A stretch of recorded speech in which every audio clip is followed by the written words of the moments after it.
श्रीमद् रामायणम्।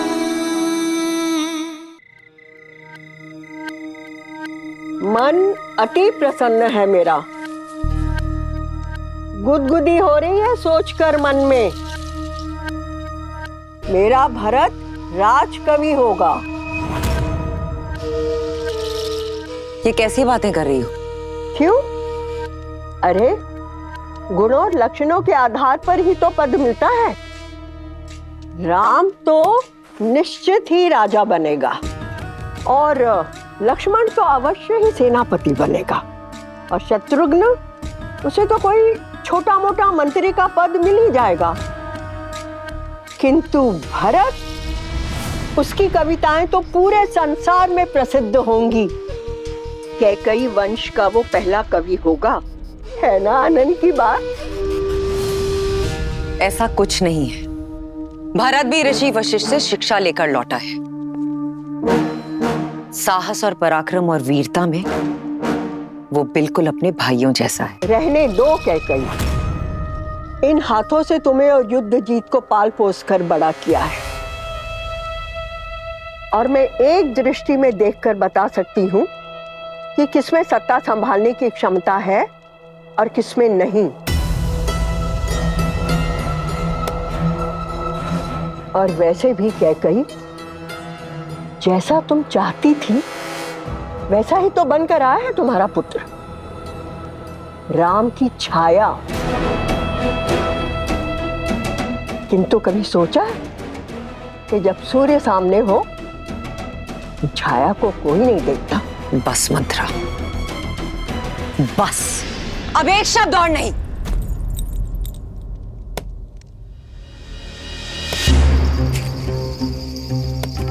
बुरा क्यों लगा कैकई? तुम तो अवध की रानी हो, राम की माँ हो। मैं तो आज भी तुम्हारी दासी मंथरा हूं, तुम्हारी शुभ चिंतक। मंत्रा, एक शब्द और नहीं। निकलो यहां से, और एक काम करना, आज रात तुम बाहर ही सोना। जाओ यहां से। मैं चली जाऊंगी कैकई, मैं तो श्वान हूं, कुकर। मैं वहां आंगन में रहकर भी तुम्हारी रखवाली करूंगी कैकई। पर कब तक? मेरे बाद कौन तुम्हें संभालेगा? वो पुत्र जो राम की छाया बन गया है, या वो पति जो राम का दास है? मंत्रा, एक शब्द और नहीं। मंत्रा, निकलो अभी यहां से।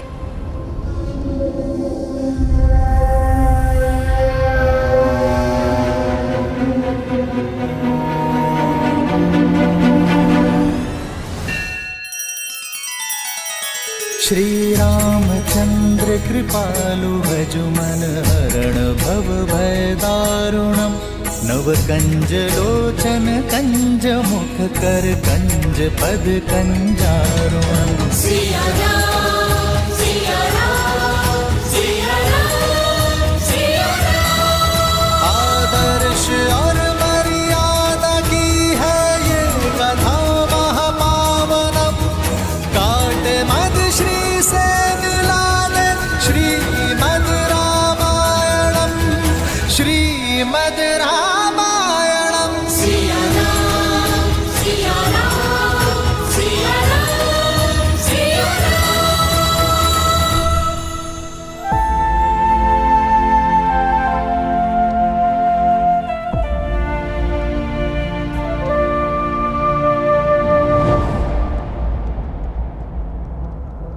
जैसा तुम चाहती थी वैसा ही तो बनकर आया है तुम्हारा पुत्र, राम की छाया। जब सूर्य सामने हो तो छाया को कोई नहीं देखता। मेरे बाप कौन तुम्हें संभालेगा? वो पुत्र जो राम की छाया बन गया है, या वो पति जो राम का दास है?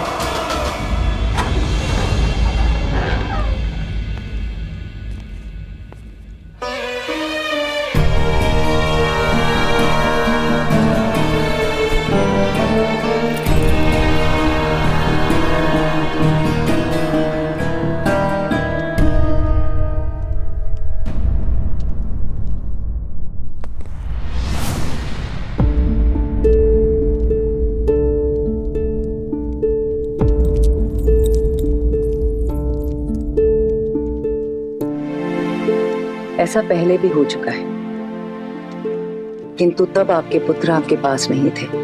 अब तो आपके पुत्र आ गए हैं, अब क्यों नहीं सोए? वर्षों से प्यासी इन आंखों को तृप्त कर रहा हूं कैकेयी।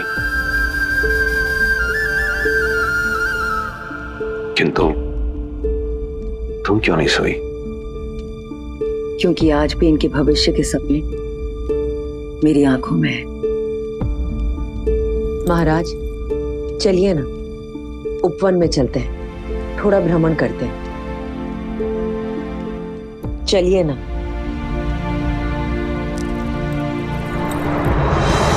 नहीं कैकेयी, मेरे पुत्र अभी अभी लौटे और तुम उन्हें मुझसे दूर भेजने की बात कर रही? मैं उन्हें कल भेजने की बात नहीं कर रही। 1-2 मास उनके स्नेह का आनंद उठाने के पश्चात हमें एक कठिन निर्णय लेना होगा महाराज। नहीं कैकेयी, ये वियोग मेरा हृदय तोड़ देगा। अयोध्या के सुयोग के लिए ये वियोग आवश्यक है महाराज। वो बरगद का पेड़ देख रहे हैं?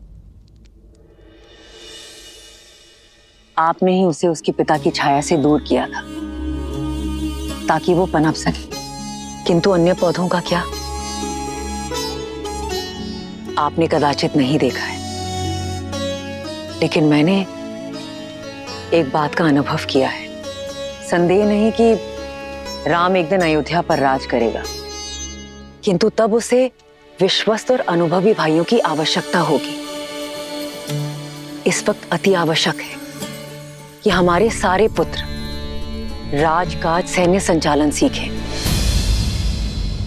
राजनीति भी यही कहती है कि साम्राज्य के सभी पुत्रों को एक साथ एक स्थान पर नहीं होना चाहिए। आप जानते हैं मैं अपने पुत्रों से अत्यधिक प्रेम करती हूं, इसलिए चाहती हूं कि आप राम को राजकाज सिखाएं। भरत को मेरे भाई युद्धजीत के पास भेज दिया जाए तक्षशिला अभियान के लिए, लक्ष्मण को करुपदा और शत्रुघ्न को मधुपुर विजय के लिए। कैकेयी, तुम अपने पुत्र भरत की बात करो, मैं अपने अन्य पुत्रों को अपने से दूर कहीं नहीं भेजूंगा।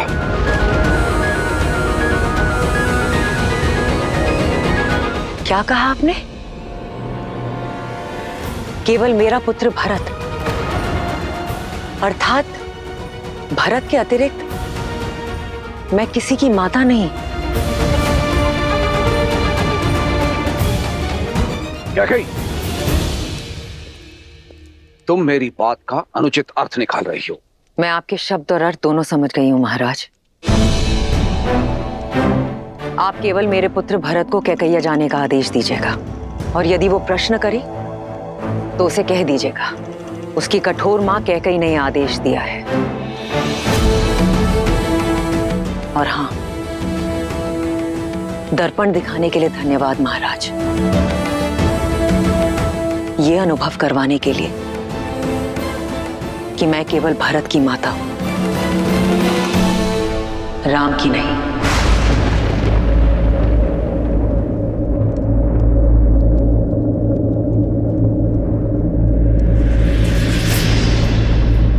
कैकेयी,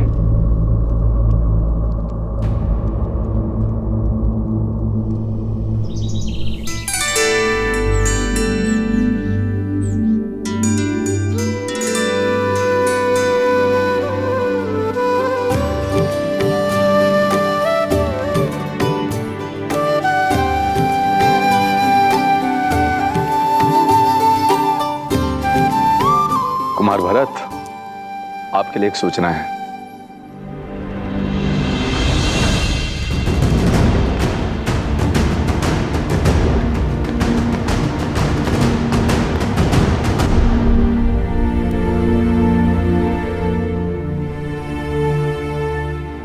तुम भीतर आ सकते हो भरत। ये मैं क्या सुन रहा हूँ माँ? पिताश्री ने मुझे कैकेयी भेजने का आदेश दिया है। ये तो बहुत अच्छी बात है। अपने नानाश्री और मामाश्री को मेरा प्रेम और प्रणाम देना। माँ, पिताश्री ने कहा है कि ये सब आपकी इच्छा है। आप मुझे अयोध्या से दूर क्यों कर रही हैं माँ?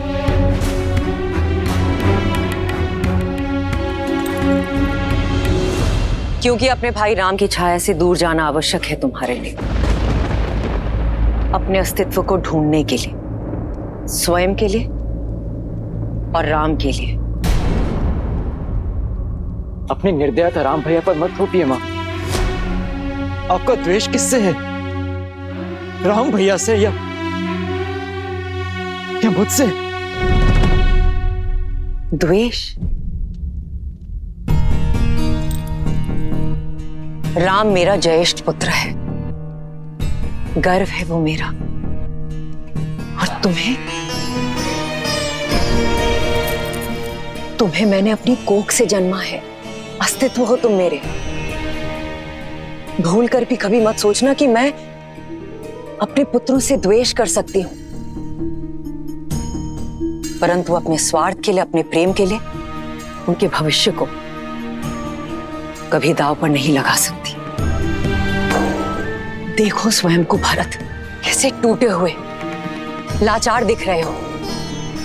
देखो मुझे, तुम अयोध्यापति नरेश दशरथ के पुत्र हो, अश्वपति के नाती हो, तुम कैकेयी के भरत हो, राम के भाई हो तुम।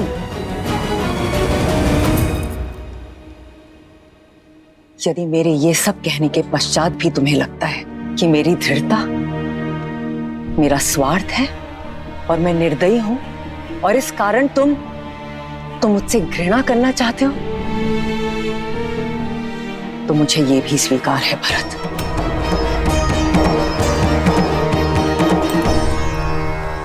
और यदि तुम ये मानते हो कि मैं अपने पुत्र राम से घृणा करती हूं, तो ये भी मान लो, किंतु मैं किसी मां,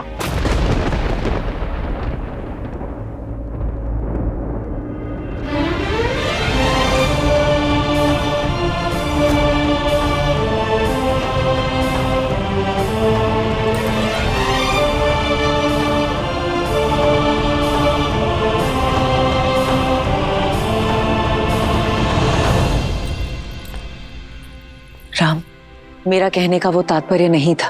पुत्र और मां के बीच शब्दों का नहीं, भावों का संबंध होता है मां।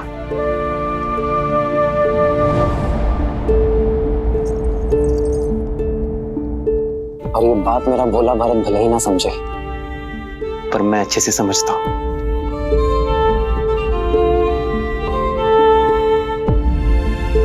पिताश्री का आदेश सुना तो आपको धन्यवाद देने चला आया।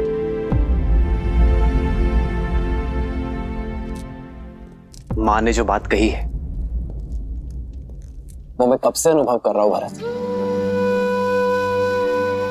और तुम्हारा आत्मविश्वास बढ़ाने का प्रयास भी किया है मैंने, पर कभी सफल नहीं हो पाया। जानते हो क्यों? क्योंकि मैं भाई हूं।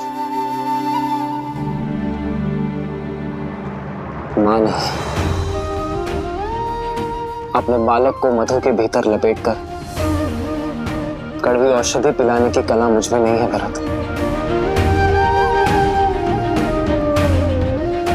मां ठीक कहती है भरत, मुझे केवल एक सबल भाई की आवश्यकता नहीं है, अयोध्या को एक प्रबल सेनापति, एक प्रशासक की आवश्यकता है।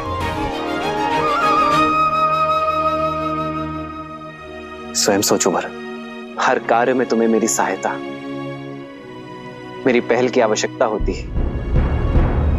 यदि कल को कहीं मुझे जाना हुआ, अयोध्या से दूर, राज्य से दूर, तो कैसे संभालोगे तुम अयोध्या को? कैसे संभालोगे राज्य और परिवार को?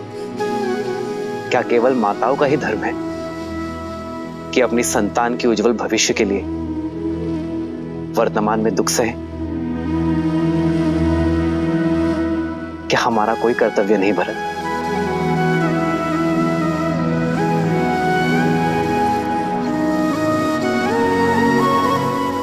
मेरी मां मुझसे कभी घृणा, कभी द्वेष कर ही नहीं सकती, क्योंकि मेरे लिए वो स्वयं उस पुत्र से दूर रहने को सज्ज है जिसे उन्होंने जन्म दिया।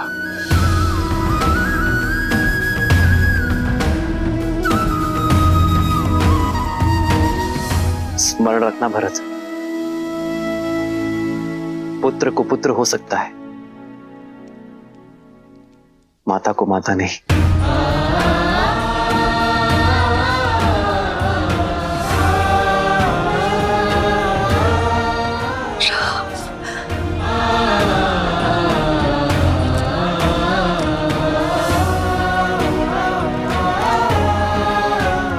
मुझे क्षमा करना मां, मैं जाने को सज्ज हूं।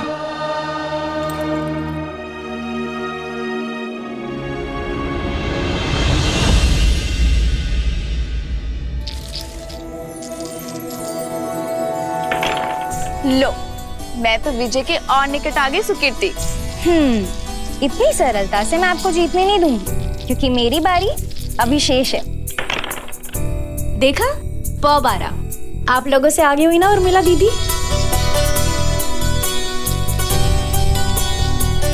पर सब मुझसे पीछे ही हो। हारने के लिए सच होना मानवी। जीत तो सकती हो उर्मिला दीदी, किंतु केवल तभी जब सीता दीदी के पास ठीक से ना गिरे।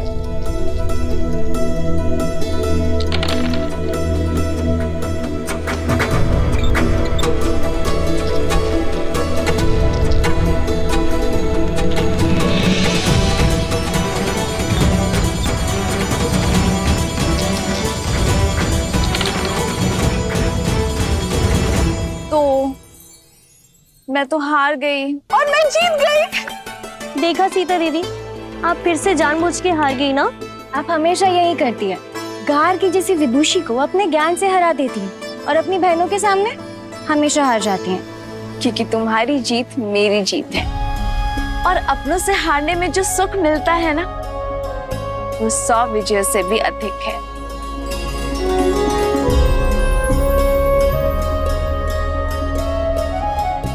पिताश्री,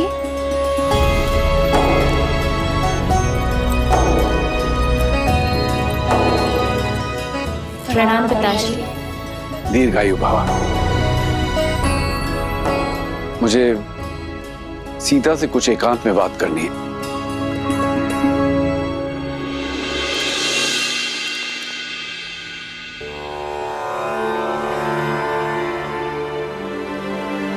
सीता, मैं जानती हूँ पिताश्री कि आप मुझसे क्या बात करना चाहते हैं। अपने पिता के मन की बात को सदैव कैसे समझ जाती है पुत्री? जिस पिता ने इतनी कठिनाइयां सहकर अपनी पुत्री को सारे आनंद दिए, वो अपने पिता के मन की दुविधा को कैसे नहीं समझेगी पिताश्री? पुत्री की आयु होने पर हर पिता के मुख पर चिंता रहती है, और साथ ही आपके मुख पर यह भी उलझन है कि क्या आपकी पुत्री इस विवाह के लिए सज है या नहीं। तो इस उलझन का हल क्या है पुत्री? जब उलझन ही नहीं है तो हल कैसा पिताश्री? मैं आपसे ये नहीं पूछूंगी कि एक कन्या को अपना घर छोड़कर पराये घर में क्यों जाना होता है, क्योंकि मैं जानती हूँ कि एक स्त्री में ही इतनी शक्ति होती है कि वो अपना संसार छोड़कर एक नया संसार बना सके, अपने संस्कार, अपने आदर्श आने वाली पीढ़ी को दे सके जो उसने अपने पिता से पाए हैं। पिताश्री, संसार समझता है कि स्त्री का कोई एक घर नहीं होता, जहां जन्मी वो मायका और जहां जाती है वो ससुराल। परंतु पिताश्री, मेरा मानना है कि कन्या सौभाग्यशाली होती है, क्योंकि उसके एक नहीं 2-2 घर होते हैं।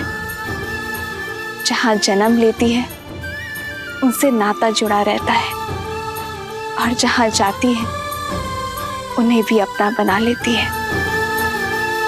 मैं तुम्हें विश्वास दिलाता हूं पुत्री, मैं तुम्हारे लिए सुयोग्य वर ढूंढूंगा, तुम्हारा स्वयंवर रखूंगा। मैं भारत के सबसे पराक्रमी, सबसे समृद्ध राजकुमारों को निमंत्रण भेजूंगा। किंतु पिताश्री, इस स्वयंवर में मैं अपना वर किस आधार पर चुनूंगी? किसके पास कितनी धन संपत्ति है ये देखकर, या किसकी सेनापति शक्तिशाली है इस चुनौती पर? पिताश्री, विवाह सेना संपत्ति से या राज्य से नहीं होता है ना? क्या इस स्वयंवर में मैं उस वर को चुन पाऊंगी जिसके साथ मैं जीवन के हर क्षण में प्रसन्न रहूंगी? तुमने तो एक उलझन से निकालकर दूसरी उलझन में डाल दिया पुत्री।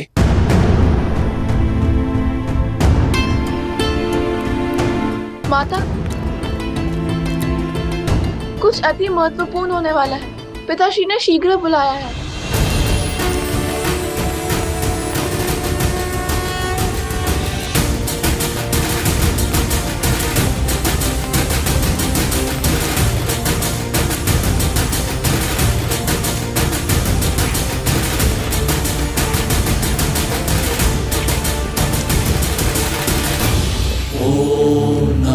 शिवाय ओम नमः शिवाय नमः शिवाय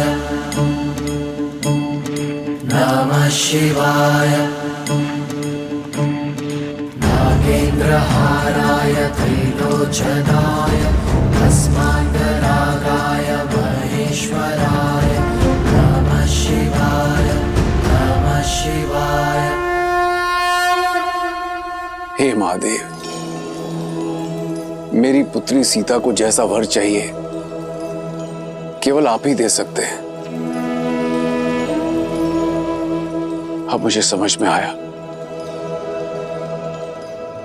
8 वर्ष की आयु में कदाचित सीता का आपका धनुष उठाना मेरे लिए संकेत था कि आप सीता के भविष्य का उत्तरदायित्व उठाएंगे। प्रभु, मैं सीता के स्वयंवर की घोषणा करना चाहता हूं।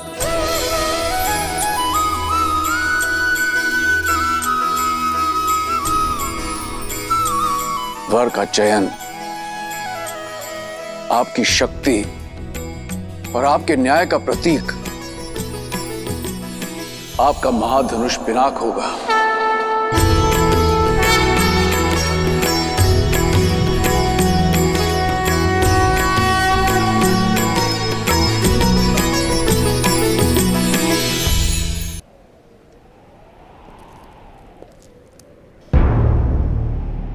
मैं अपनी पुत्री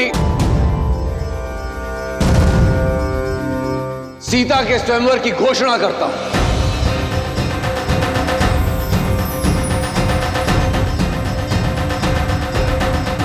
जो व्यक्ति महादेव का धनुष उठाकर उस पर प्रत्यंचा साधेगा, वही व्यक्ति मेरी पुत्री सीता का वर होगा।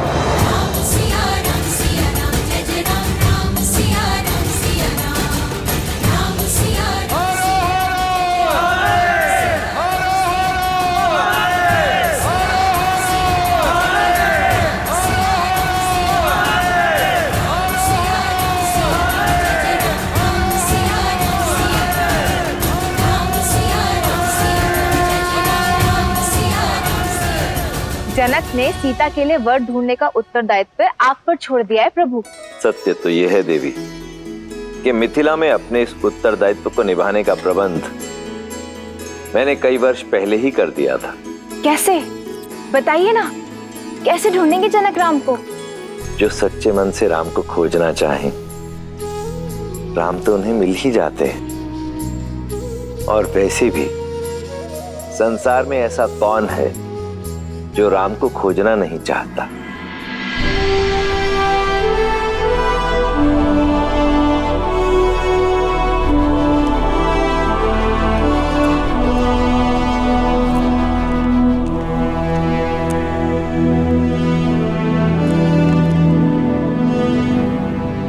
प्रणाम पिताश्री। आयुष्मान भव। मैं कल भोर होने पर कह जा रहा हूं पिताश्री। आपकी अनुमति लेने आया हूं।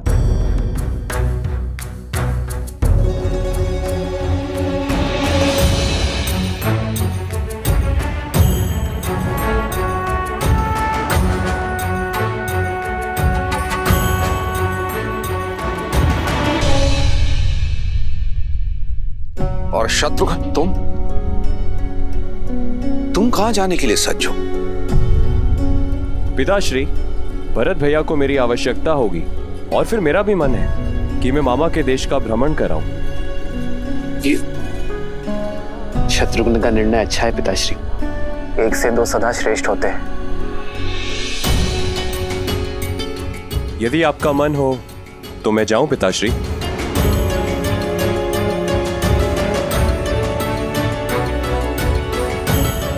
चिंता ना करें पिताश्री, मैं हूं ना आपके पास।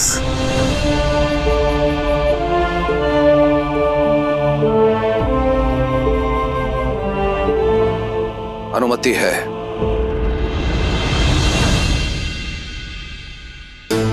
तुमने 2 अंधों के जीवन का सहारा छीना है। तुम भी अपने आंखों के तारे से दूर हो जाओगे।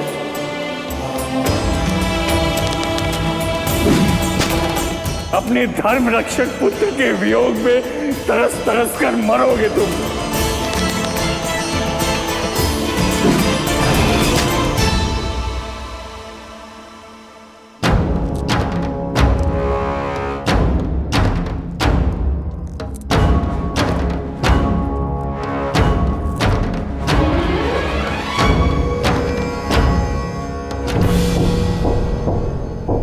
प्रणिपात ऋषिवर। आपके महाराज दशरथ कहाँ हैं? मुझे उनसे भेंट करनी है, शीघ्र, अतिशीघ्र। परंतु ऋषिवर, आपका परिचय? आर्य,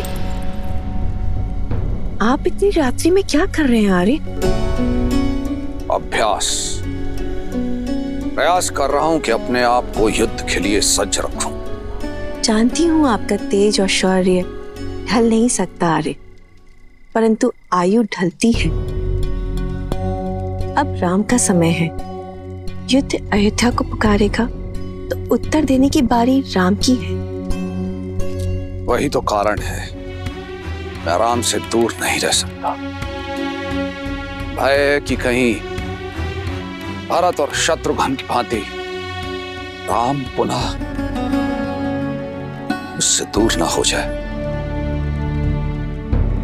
महाराज की जय हो।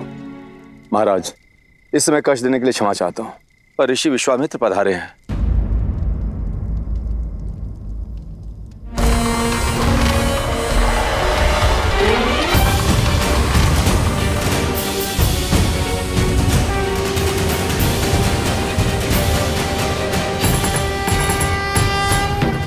अयोध्या की भूमि पर आपके चरण पड़े, अयोध्या धन्य हुई। अपने चरण कमलों से इस भूमि को पावन करें ऋषिवर, पधारिए।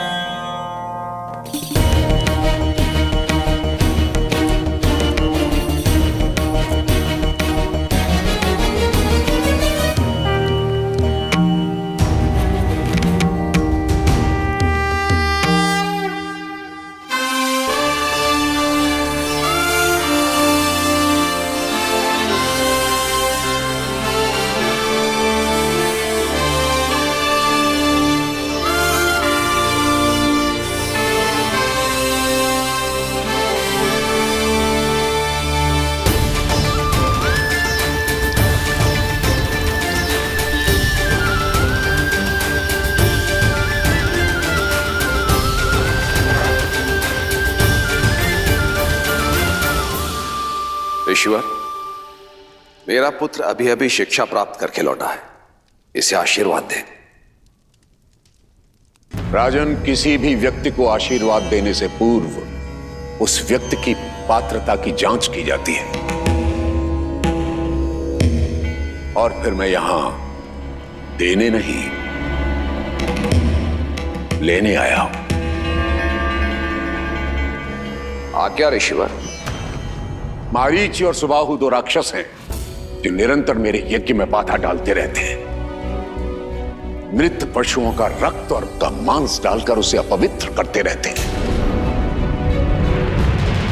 ऐसा नहीं है राजन कि मैं उनका संहार नहीं कर सकता, परंतु ब्रह्मर्षि होने के बाद मैंने शस्त्र त्याग दिए हैं, इसलिए। सुमंत, हम इसी क्षण ब्रह्म ऋषि के आश्रम की ओर प्रस्थान करेंगे। उन दोनों दंड राक्षसों का मैं स्वयं संहार करूंगा। ऋषिवर, ये मेरा वचन है, आपकी मांग अवश्य पूर्ण होगी। इस तुच्छ कार्य के लिए स्वयं अयोध्यापति वहां जाएं, ये तो उचित नहीं लग रहा है। मुझे न तो आपकी आवश्यकता है और ना ही आपकी सेना की।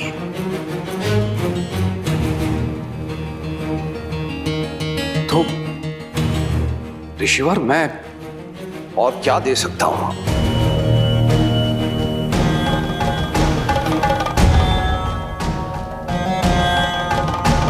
राम राम राम।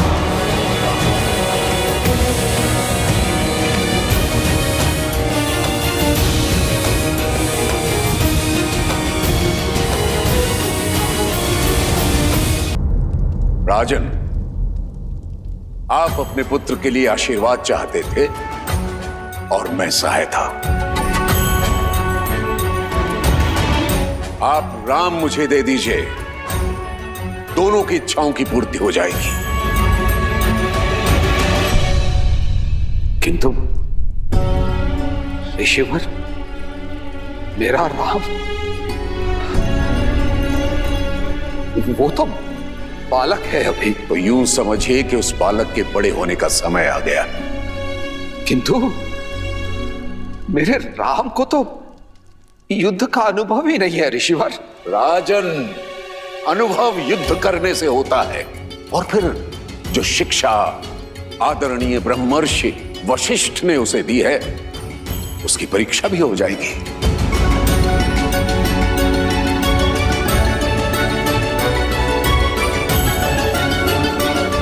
तो ऋषिवर, मैं राम को अपनी सेना में सम्मिलित कर लेता हूं। ये तो ठीक रहेगा ना? राजन, क्या मैंने अपनी बात स्पष्ट नहीं की? मुझे आप नहीं, राम चाहिए।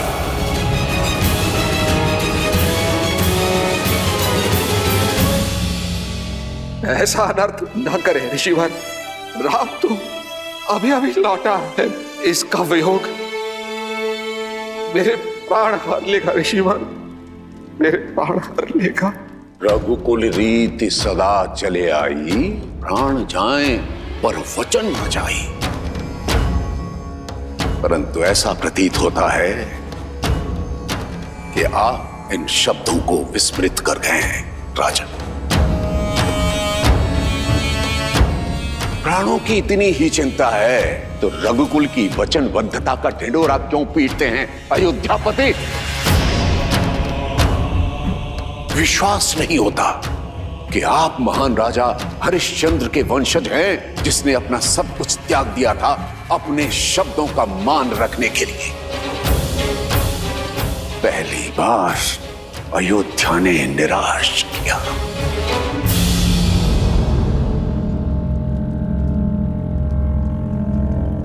महाराज दशरथ, आप तो अपनी रानियों और राजकुमारों के साथ सुखमय जीवन व्यतीत कीजिए, मेरा क्या है। मैं तो सहायता के लिए किसी दूसरे द्वार को खटखटा लूंगा, परंतु आज के बाद कभी मत कहिएगा प्राण जाए पर वचन न जाए। ऋषिवर, हरि ब्रह्मर्षि,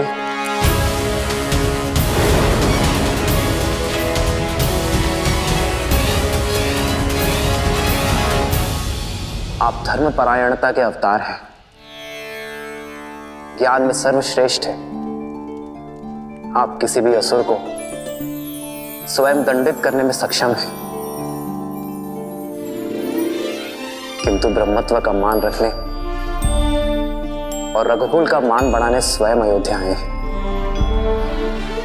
आपके साथ चलना मेरा सौभाग्य होगा गुरुवर। केवल एक अनुरोध है, कल प्रातः तक प्रतीक्षा कीजिए, अयोध्या का स्वागत स्वीकारिए। ठीक है, कल प्रातः काल तक का समय है तुम्हारे पास। जैसे ही कल का सूर्योदय होगा, अयोध्या के मान का उदय होगा अथवा उसके तेज का अस्त होगा।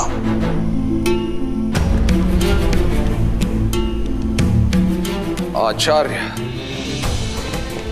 पिताश्री, पिताश्री।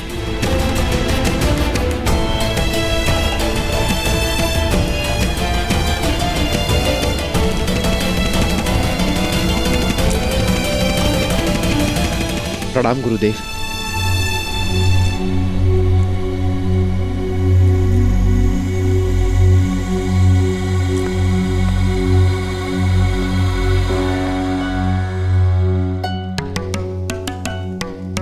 आपके यहां आने का कारण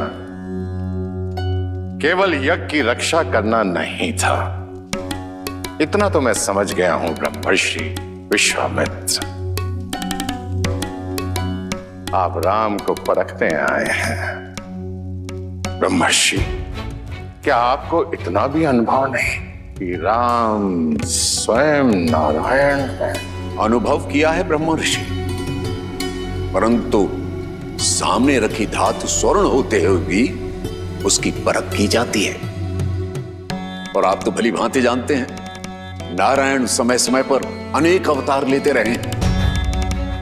परशुराम स्वयं उनके एक अवतार हैं। हर अवतार का एक उद्देश्य होता है, जैसे इस अवतार का उद्देश्य मर्यादा की स्थापना है।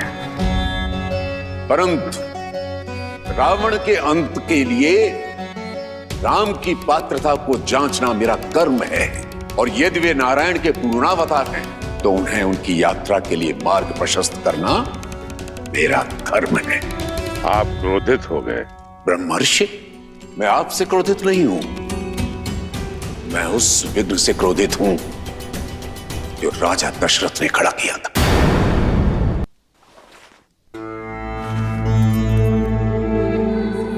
सेवकों, राजवैद्य को सूचित करो कि तुरंत आए। पिताश्री,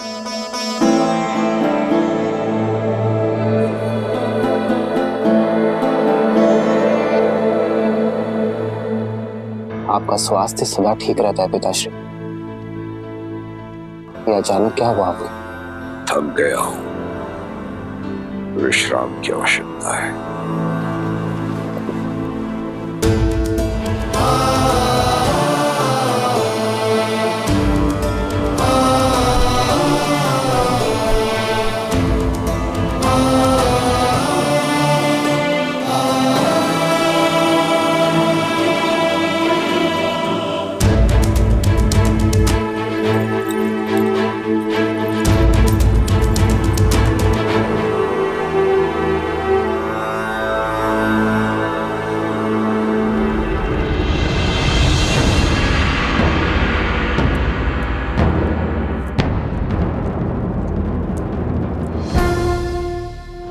प्रणाम आचार्य।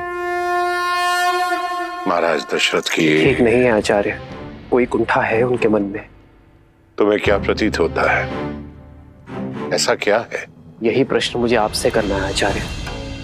पिताश्री का ऐसा व्यवहार मैंने कभी नहीं देखा। एक ऋषि को उसकी मनचाही सहायता देने में इतना संकोच क्यों? मैंने पहले भी कई बार अनुभव किया है आचार्य। पिताश्री हम लोगों से दूर होने की बात से ही सिहर जाते हैं। जो व्यक्ति देवासुर संग्राम से नहीं डरा, वो अचानक दो राक्षसों से अपने पुत्र के सामने की बात को लेकर भयभीत क्यों है? आपने तो उन्हें बालपन से पाला है, उन्हें शिक्षित किया है। मेरी माताओं से अधिक आपने उन्हें निकट से देखा है। एक पुत्र होने के नाते मेरा यह कर्तव्य है आचार्य कि मैं अपने पिताश्री के मन के भय को दूर कर सकूं। बोलिए आचार्य,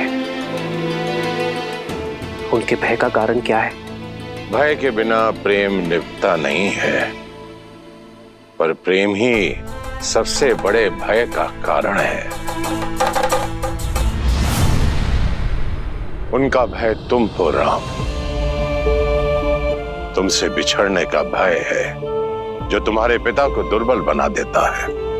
उन्हें मोह है राम अपनी संतान से, विशेषकर तुमसे राम। आप तो आचार्य हैं, उनके पिता समान, उनके गुरु भी आप ही हैं, तो क्या आप उन्हें इस व्यथा से दूर नहीं कर सकते? कई बार रोग का कारण ही उसकी औषधि होता है राम। दशरथ का रोग भी तुम हो और निदान भी भय की काट विश्वास होता है राम। अब देखना है कि राम अपने पिता को वो विश्वास दिला पाता है या नहीं। प्रश्न दशरथ के धर्म का नहीं, राम के कर्म पर है।